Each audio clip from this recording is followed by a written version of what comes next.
Here's how to properly stain a dresser or any other wood piece of furniture that you're working on. So I had this set of French provincial dressers, a tall boy and a low boy that I was working on, and they were absolutely beautiful, so ornate, and they were in great shape, and they're solid wood, so I decided that I was going to keep them as is, scrape it down, and just restain them. So I used a carbide scraper and a contour scraper set to scrape back the old finish, and then went back and hand sanded with around 200 grit sandpaper just to smooth everything out and get it ready for stain. I'm going in here with a pre-stain, otherwise known as a wood conditioner. I'm using the one from Varathane. And I'm doing this to prepare the wood for the stain. I want it to go on nice and evenly, and because this is an old set of wood furniture, it's probably pretty thirsty. So I'm applying the product liberally with a shop rag and going in the direction of the wood grain. And then as the directions state, waiting 30 minutes before I go in with the stain. Doing this step before staining helps to ensure that the stain will go on very evenly and it won't look patchy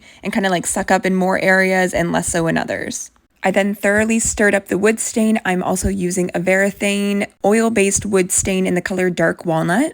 And you want to look closely at the labels for the products that you're using because you do not want to use an oil-based wood conditioner with a water-based stain or vice versa because oil and water do not mix. So I'm going ahead and applying that stain with shop towels and just being really cautious to get into those grooves on the front there so there aren't any spots that remain without stain. Wherever possible, I'm applying the stain in the direction of the wood grain. So on the top there, you can see I went left to right and not up and down. And on the side panel, I'm going up and down because that's the direction I see the wood grain going, which just helps to work the product into the wood and make it look more even in the finish. This is the first coat of stain that I'm putting on, so there are some spots that look a little bit lighter than I would like them to ideally. But instead of going over those with a second coat of stain at this point in time, I'm going to wait until it thoroughly dries because the color could look darker once it's fully dried.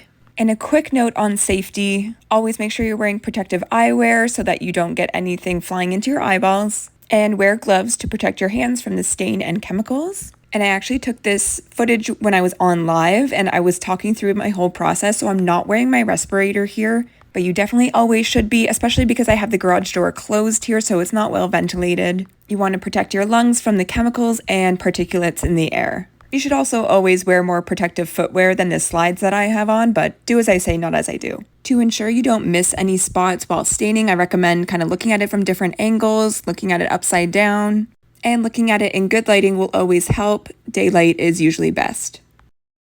Once I get this base stained up, it's going to be ready to dry. I'm going to do a second coat in some spots and then make sure you're following for the reveal. And like this video if you learned a thing or two. Bye for now.